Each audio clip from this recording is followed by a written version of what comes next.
soul. I live for you alone. Every breath that I... Amen.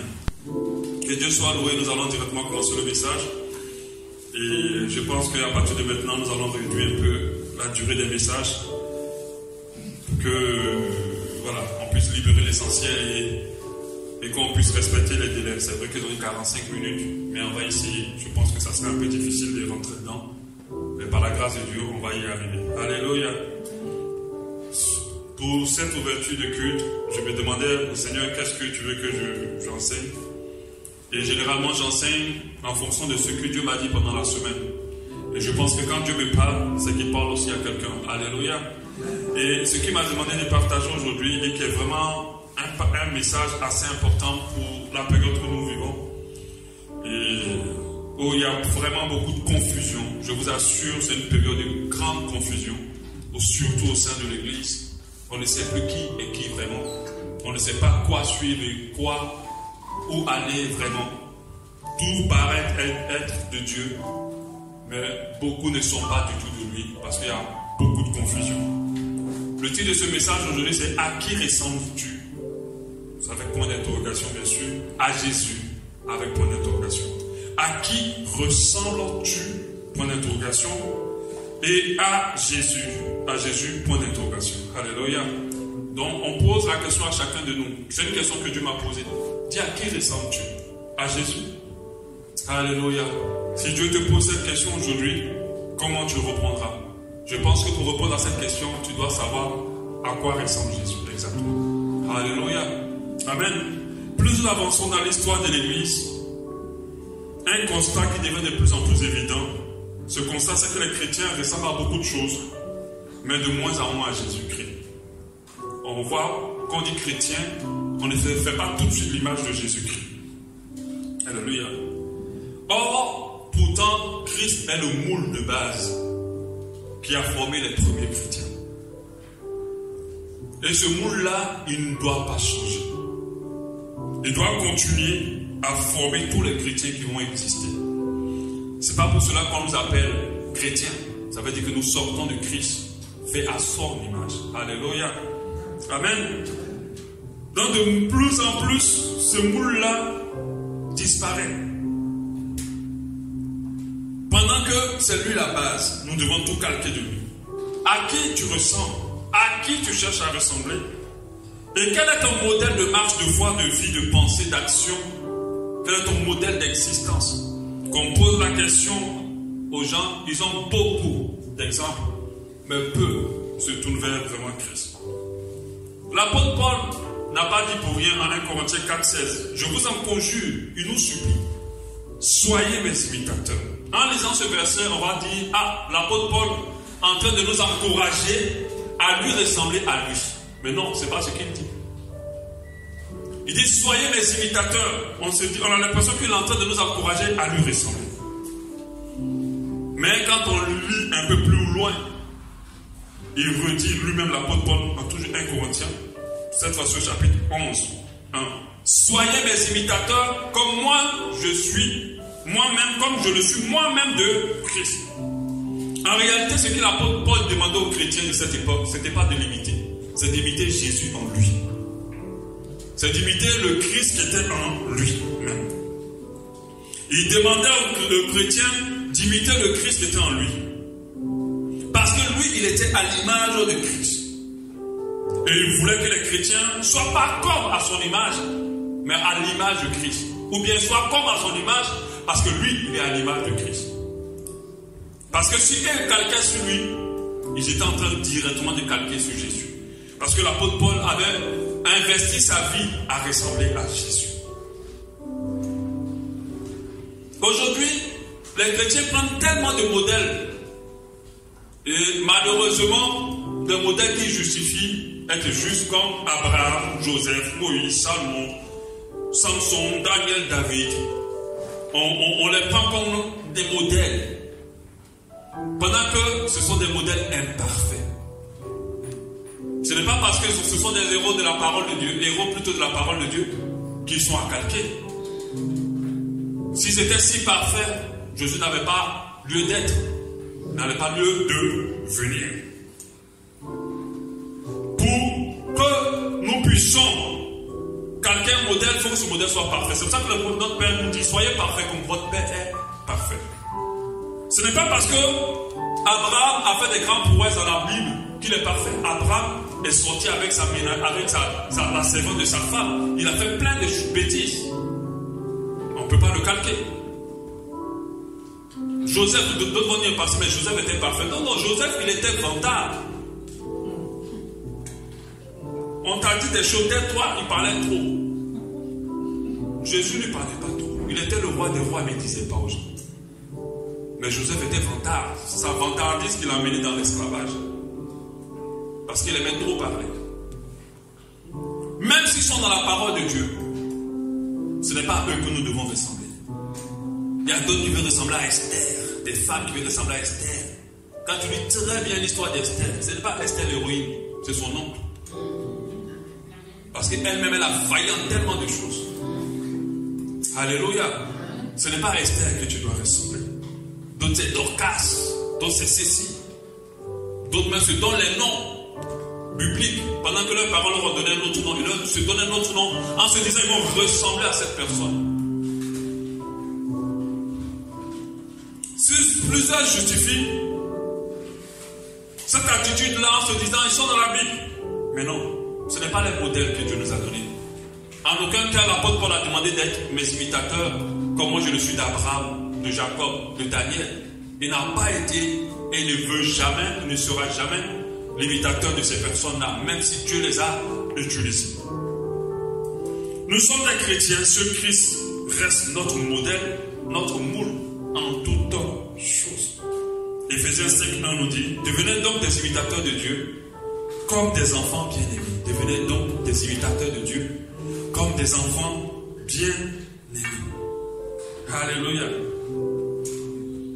Comme des enfants bien-aimés. Le véritable chrétien doit constamment se référer à Christ. Quand on dit un modèle, c'est constamment savoir comment lui il aurait agi, comment lui il aurait fonctionné, s'il était à ma place. C'est ça un modèle. Tout faire pour lui ressembler à tous les niveaux. Au lieu d'imiter Christ, beaucoup de chrétiens sont des imitateurs de leurs pasteurs. De leurs idoles de pasteurs aussi. Parce que oui, dans l'église aussi de Christ, il y a des idoles humains qu'on idolâtre. Quand ils font des programmes, on est nombreux là-bas. On ne vient pas regarder Christ. On ne vient pas écouter Christ. Mais on vient regarder et écouter un homme. On n'achète pas le livre de Christ. On achète le livre d'un homme. On ne demande pas l'onction de Christ. On demande l'onction d'un homme quand on demande la prière. Quand on va faire les offrandes, on ne demande pas la bénédiction de Christ. Mais on demande la bénédiction d'un homme. Et beaucoup sont devenus des imitateurs de leur pasteur. Dans certaines églises, c'est les imitateurs de maman pasteur. Quand maman pasteur met la coiffure à gauche, le dimanche prochain, toutes les sœurs ont mis leur coiffure à gauche. Parce que c'est ma mère, je dois le ressembler. Et certains veulent ressembler à leur maman pasteur. D'autres parlent comme le pasteur. D'autres s'habillent comme maman pasteur. D'autres prêchent comme maman pasteur, le pasteur. Et ils justifient cela par le fait qu'un fils doit ressembler à son père. Amen. Ça c'est logique. Mais un chrétien ressemble à Jésus. Alléluia. Amen. Donc du coup, quand le père est bidon, les filles sont bidons derrière. Quand maman pasteur est superficielle et idolâtre de son apparence, les filles deviennent idolâtres aussi de leur apparence. En train de mettre des make-up terribles et tout le reste, parce que maman pasteur ne se laisse pas faire. Donc tout le reste c'est derrière ça. Il faut suivre le ton de la maman, c'est ce qu'on dit. Et on dit jusqu'à, on l'appelle des fois la première dame. Et quand Jésus va arriver, votre classification que vous avez faite dans l'église, ce n'est pas la même classification qui va prendre pour enlever les gens. Il va nous enlever en fonction de notre degré de consécration. Donc certains vont se retrouver devant leur maman pasteur. Alléluia. Donc tout ça normal. Le problème c'est que ce n'est pas mauvais d'imiter quelqu'un, à condition que lui il a imité Christ. À condition que cette personne imite Christ. Si elle imite Christ, alors imite-le. Comme l'apôtre Paul a dit, soyez mes imitateurs. Comme moi, je suis un imitateur de Christ. Mais tu ne peux pas savoir tout ça si tu ne sais pas qui est Christ.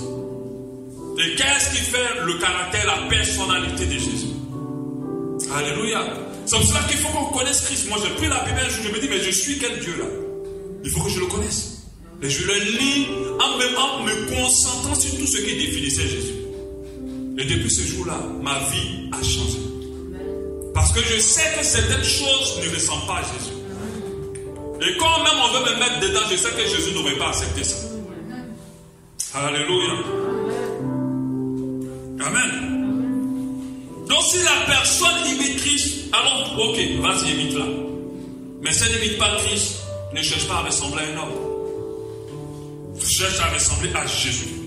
Parce que la Bible t'appelle, la parole de Dieu, toute cette grosse parole, n'est pas pour que tu ressembles à un homme, c'est pour que tu ressembles à Jésus. Ok, alléluia. Nous les hommes de Dieu, nous avons la mission de faire des âmes, des disciples, des petits Christ. Pas de faire les âmes à notre image, mais à l'image de Jésus. Et nous-mêmes, nous devons être des imitateurs de Christ. Beaucoup de personnes disent, fais ce que je dis, mais ne fais pas ce que je suis. Il y a des gens qui sont venus dans l'église avec des cœurs sincères pour suivre Dieu. Mais parce qu'ils ont eu de mauvais modèles dans l'église, ils sont devenus mauvais en pensant que ce qu'ils sont en train de faire est correct. L'Esprit de Dieu a été répandu sur toute chair. Nous tous, nous devons chercher Dieu de manière personnelle et directe. Nous ne devons pas avoir un intermédiaire, même un homme de Dieu, entre nous et Dieu. À condition que lui, il imite Christ. Alléluia. Amen. Pour être un modèle au sein du corps de Christ, il faut être préalablement un imitateur du modèle unique qui est Christ. Si tu veux qu'on te suive et que tes fils te suivent, tes enfants te suivent, même quand on donne des conseils aux parents, on leur dit clairement, tout ce que vous dites là, ça n'a pas de pouvoir sur vos enfants. C'est ce que vous êtes.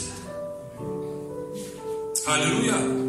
Tout ce que vous dites n'a pas d'influence sur vos enfants. C'est ce que vous êtes qui fait vos enfants. Donc, si nous voulons changer les vies des personnes pour qu'ils ressemblent à Christ, il faut que nous aussi nous soyons des modèles. 1 Thessaloniciens 1:6. Et vous-même, vous avez été mes imitateurs et ceux du Seigneur, en recevant la parole au milieu de beaucoup de tribulations, avec la joie du Saint-Esprit, en sorte que vous êtes devenus un modèle pour tous les croyants de Macédoine et de l'Achaïe. Ils ont imité Christ et ils sont devenus eux aussi des modèles. Si tu n'imites pas Christ, alors tu ne peux pas être un modèle. Je nous encourage à n'imiter personne,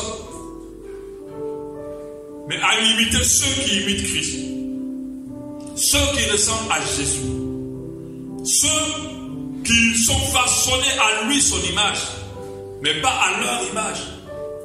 On a beaucoup de modèles dans l'église aujourd'hui. On a énormément de modèles. Les chrétiens maintenant ont évolué, mais en fait ils se sont éloignés de Dieu, parce que l'évolution du monde c'est l'enfer. Alléluia. Ils ont évolué. Les chrétiens aujourd'hui ont évolué. Leurs accoutrements, leur manière d'être, leur manière de parler, leurs habitudes n'a rien à voir avec la manière et les habitudes de Jésus. Les temps sont mauvais, toute chose est proche.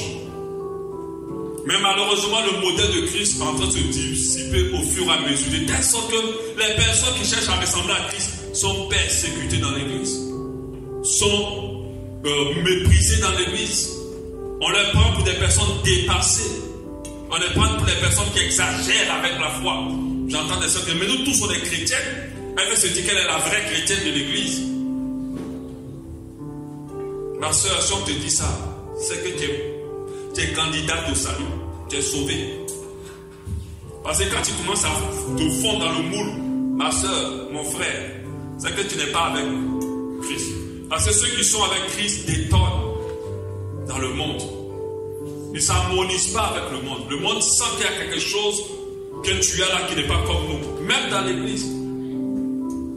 Il y a des églises aujourd'hui, vous qui êtes ici, si vous partez là-bas pour faire un seul culte, vous n'allez pas vouloir rester. Parce que ici, on apprend tous à ressembler à Jésus.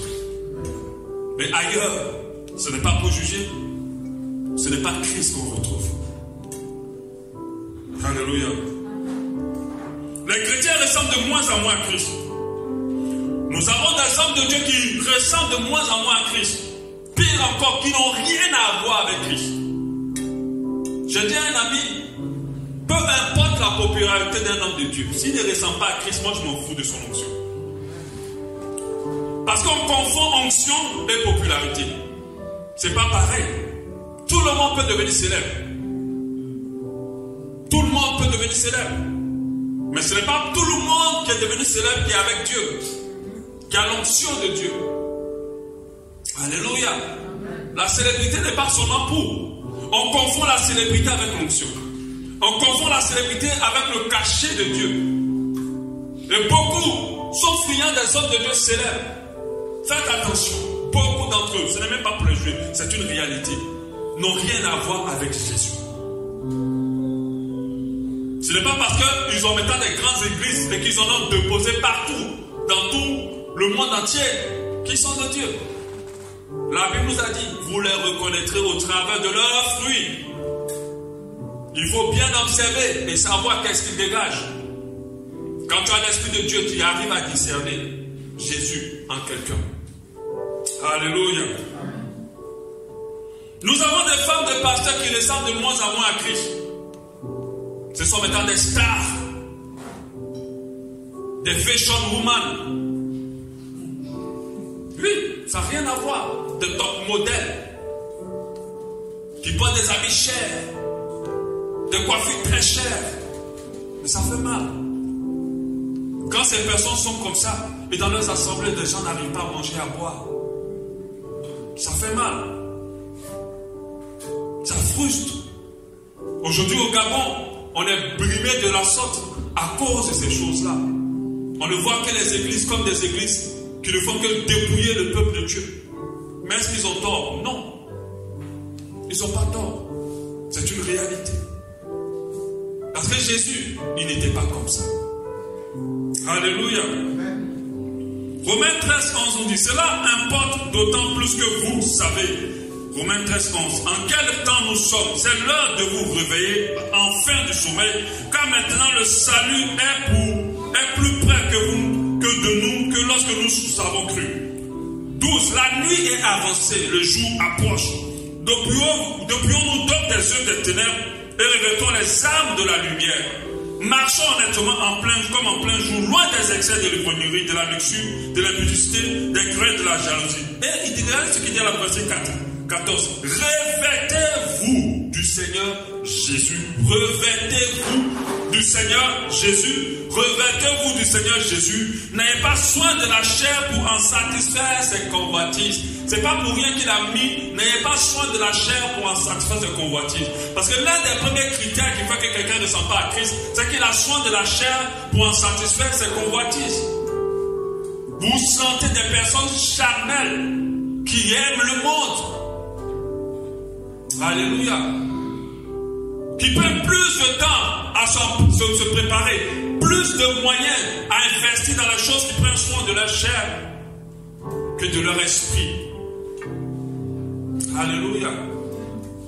Jésus, quand il avait 5000 personnes devant lui, il n'allait pas de se coudre une nouvelle veste, une nouvelle tunique, une dernière sandale, dernier cri, parce que même si il portait des sandales, c'est sûr qu'il y avait des sandales vieilles à cette époque.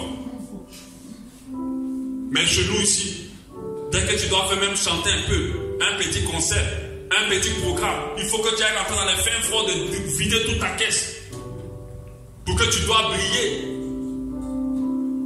pour venir te présenter devant les gens avec toute la brillance possible. Est-ce que Jésus fait ça? Il croisait les gens tels qu'ils étaient, tels qu'il était, il leur annonçait la parole, tel qu'il était, il leur présentait les choses. Mais aujourd'hui, quand on dit un programme, la préparation n'est pas sur le fond, elle est sur l'apparence. La préparation n'est pas pour dire il faut que ces gens-là soient nourris et bénis. Non, il faut que ça claque à leurs yeux et qu'ils sentent que notre Dieu est un Dieu d'excellence. C'est Dieu qui t'a dit qu'il est un Dieu d'excellence. C'est lui qui t'a dit de défendre son excellence. Que tu fasses ou non, il reste toujours excellent. Alléluia. Ce n'est pas toi qui vas montrer que notre Dieu, rien qu'à regarder la nature, on sait que notre Dieu est un Dieu d'excellence. Fais les choses comme Jésus, avec simplicité. Alléluia. Amen. Je vais toucher 2 points de à quoi ressemble Christ, c'est pourquoi on arrête aujourd'hui. On va continuer certainement dimanche prochain. À quoi alors ressemble Christ? Du moins, quels sont les fondements de l'image, du caractère de Christ? Alléluia. Je crois que cette question est importante. Parce que c'est bien d'être à l'image de Christ. Mais c'est important de savoir quelle image il a. Afin que chacun de nous cherchons clairement à lui ressembler. Et à savoir qu'est-ce qui lui ressemble. Comment ressembler à Jésus. Non, plutôt, qu'est-ce qui fait partie des critères de ressemblance plutôt de Jésus. Je vais prendre 2, on verra les autres la prochaine fois. 1. Jésus aimait les gens. Il aimait les âmes. Jésus aimait les gens. Il aimait les âmes. À plusieurs reprises dans la Bible, tu entends ému de compassion. Devant la foule, devant les gens, il était constamment ému de compassion. Il avait de l'amour pour ceux qu'il guidait dans le Seigneur. Ce n'étaient pas des personnes en qui il voyait la possibilité de grandir son ministère, de grandir sa notoriété, de grandir sa célébrité, de construire ses 1000 églises, de construire ses 1000 je ne sais pas quoi. Il ne les voyait pas comme des moyens pour atteindre lui ses objectifs. Il aimait les gens. Il avait beaucoup d'amour pour les gens. Il se déplaçait jusqu'à aller. Lazare était son ami. Il n'était pas obligé d'aller jusqu'à. Il a fait 4 jours pour arriver. Jésus avait énormément d'amour pour les gens. Savoir si quelqu'un ressemble à Christ. Parce que quand tu aimes les gens, ça ne se cache pas. Ça se ressent. L'amour ne se trafique pas. L'amour se ressent. Même si tu ne connais pas ce que c'est que la définition de l'amour, ton esprit va attester que cette personne-là t'aime. Et Jésus aimait les gens. Tu dois commencer à manifester sincèrement de l'amour pour ton prochain. Comme la Bible a dit, aime ton prochain comme toi-même. Tu ne dois pas en faire un jeu. Tu ne dois pas le banaliser. Le Seigneur à qui tu veux ressembler, il aimait les gens, il aimait les âmes. Ce n'est pas parce que quelqu'un fait l'école biblique qu'il est de Christ, il ressemble à Christ. Ce n'est pas parce que quelqu'un est célèbre qu'il ressemble à Christ. Est-ce qu'il aime? L'acte de foi, c'est que l'amour se concrétise des fois par les actes que tu poses. Toujours l'état ému de compassion. Quand tu tapes seulement le mot ému de compassion dans la Bible, il y a tellement de versets qui apparaissent. Tu sens que cet homme-là, il aimait les gens.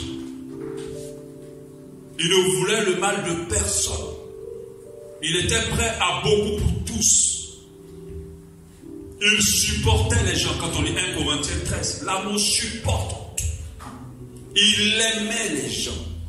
Toute sa mission était basée sur l'amour des gens. Non seulement c'est l'amour du monde qui l'a amené. C'est parce que Dieu nous a aimés qu'il est venu. Tout le ministère de Jésus est basé sur l'amour. Mais quand tu vas poser des questions à beaucoup, pourquoi tu suis Jésus? Si tu veux être sincère, tu vas te rendre compte que ce n'est pas par amour déjà pour Dieu. Quand tu vas poser la question de certains jeunes serviteurs de Dieu ou serviteurs de Dieu, pourquoi tu sers le Seigneur? On parle de destinée. Mais quelle est la valeur de ta destinée si tu n'aimes pas ce pour qui Dieu t'appelle? Parce que sans les hommes, qui peut faire un ministère? Tu vas faire le ministère pour qui? Les animaux? Alléluia. Donc nous devons comprendre que être à l'image de Christ, c'est d'aimer les gens. C'est d'avoir compassion. C'est vrai que la vie va nous faire vivre des choses à un point où certains deviennent insensibles. Mais quand vous arrivez à ce niveau-là, vous êtes en train de vous éloigner de Christ. Parce que celui que vous suivez, on lui a fait pire que ça. Mais il était à la croix de Golgotha et il aimait encore les gens. Seigneur, pardonne-les. Alléluia. Donc, vous lui ressembler, c'est d'aimer les gens. C'est de avoir de la compassion pour les autres. C'est de ne plus être sensible comme les gens du monde. Aujourd'hui, on a grâce qu'on sort les téléphones en film. Un monsieur bat sa femme, on sort le téléphone en film. Ils sont en train de dépouiller quelqu'un, on sort le téléphone en film. Personne, parce que ce n'est pas mon problème. Les gens sont devenus insensibles aux situations des autres. Alléluia. Tu veux ressembler à Christ? Aime tes ennemis aussi. Quand on dit les gens, il y a des ennemis. La Bible a dit, aimez vos ennemis. Elle a dit, bénissez, ne maudissez pas. Christ à ta place, même celui qui a failli te faire la chose la plus terrible, celle qui a failli te faire la chose la plus terrible, il aimera. La preuve, ceux qui l'ont crucifié, Jésus était en train d'intercéder pour eux. À la croix de Golgotha, il dit, Seigneur, pardonne-leur, car ils ne savent pas ce qu'ils font. C'est l'amour qui le poussait à parler ainsi. Alléluia. Amen. Donc tu dois aimer les gens. Le deuxième point qui n'est pas des moindres. Christ était humble et simple. J'ai 12 points là. On va voir les deux aujourd'hui. Christ était humble et simple. Quand il dit était, il est non seulement venu mourir à la croix de Golgotha pour notre salut, mais il est aussi venu nous donner un modèle de vie et de marche chrétienne. Alléluia. Il est venu en tant qu'humain, pas seulement pour se sacrifier, mais pour nous montrer comment nous devons marcher. Comment nous devons vivre notre foi de chrétien. C'est pour cela qu'il était là aussi. Alléluia. Il était humble et simple.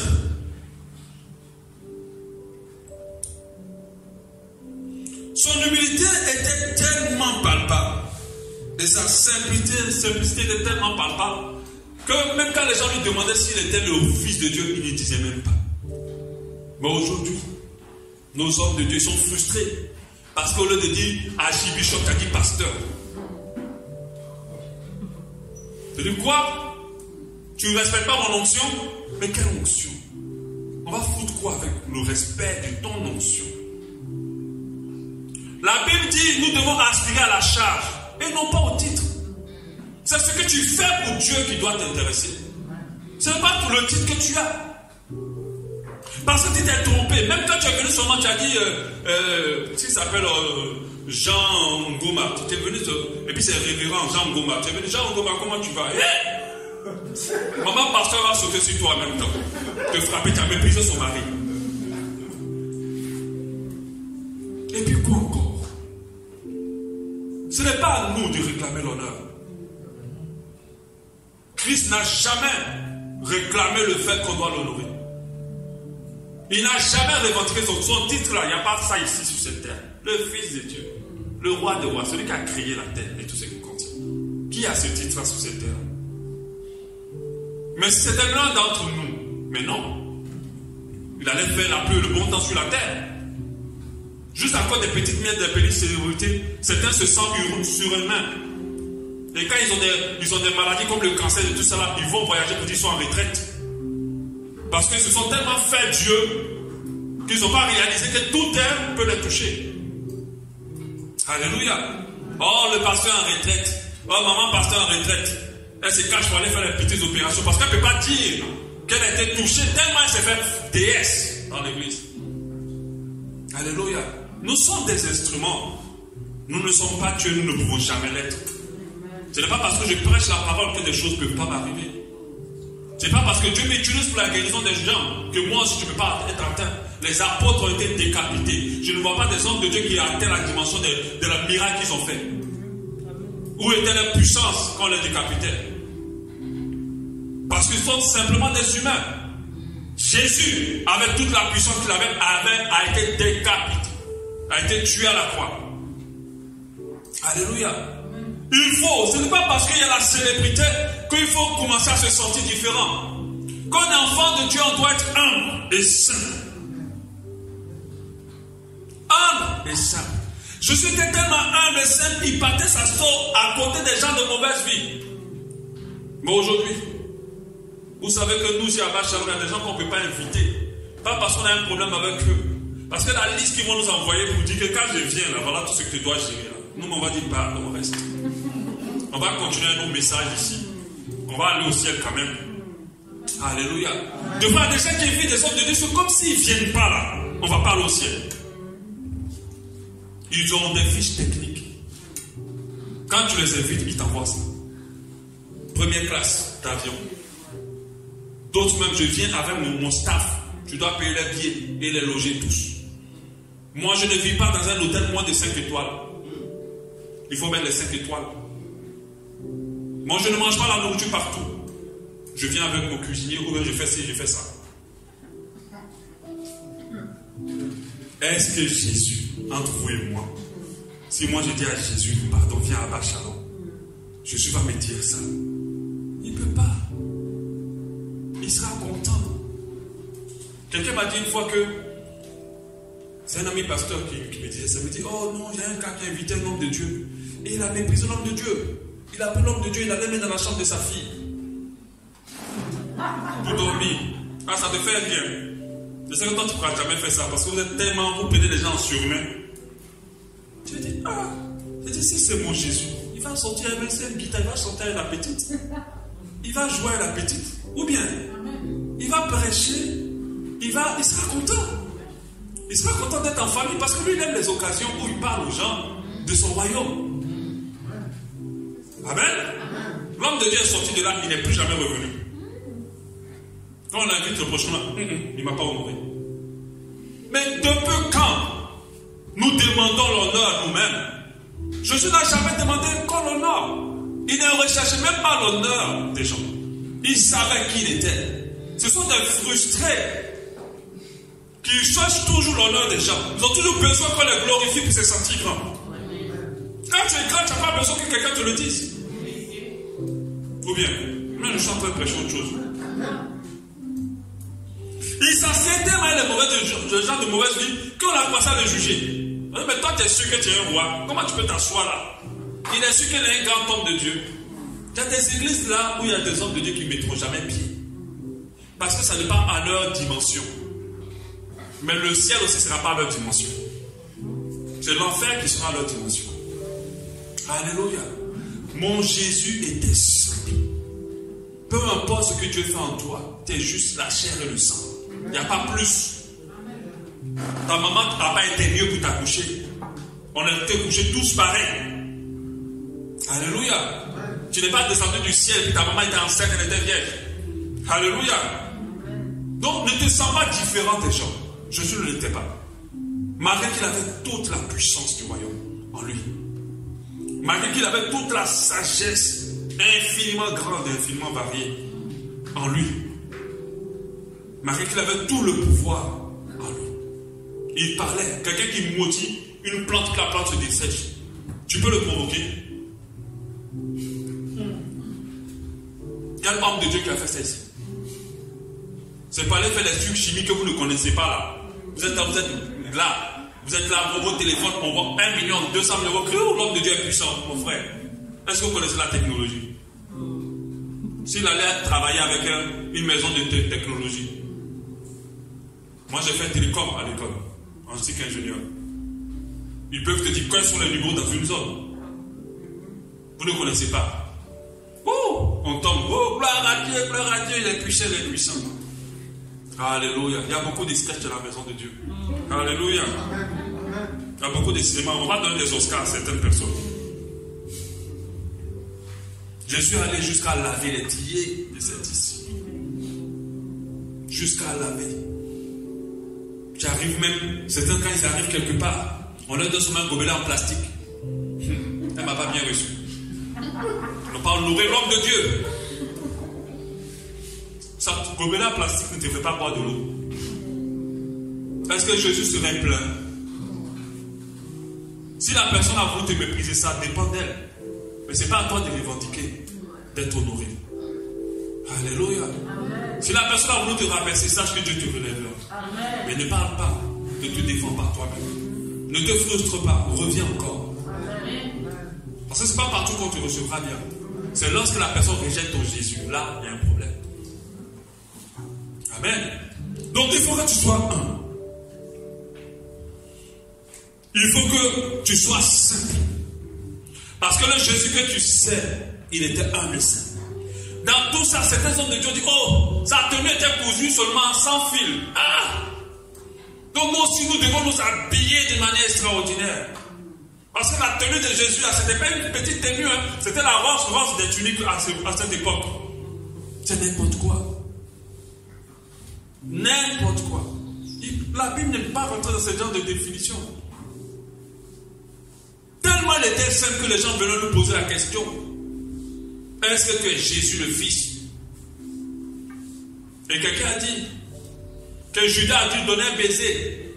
Parce que si Judas n'avait pas donné de baiser, on n'aurait même pas su qui était Jésus parmi tout le monde.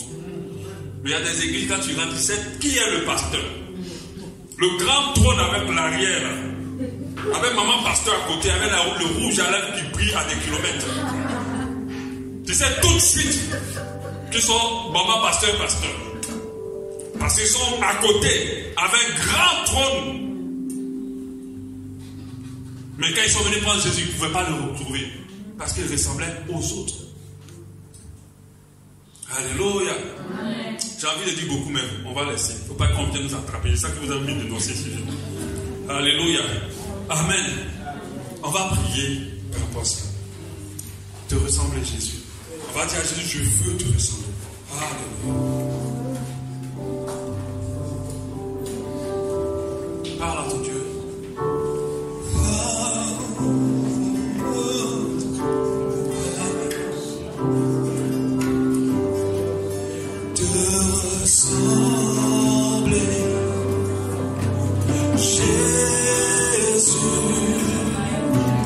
C'est mon espoir.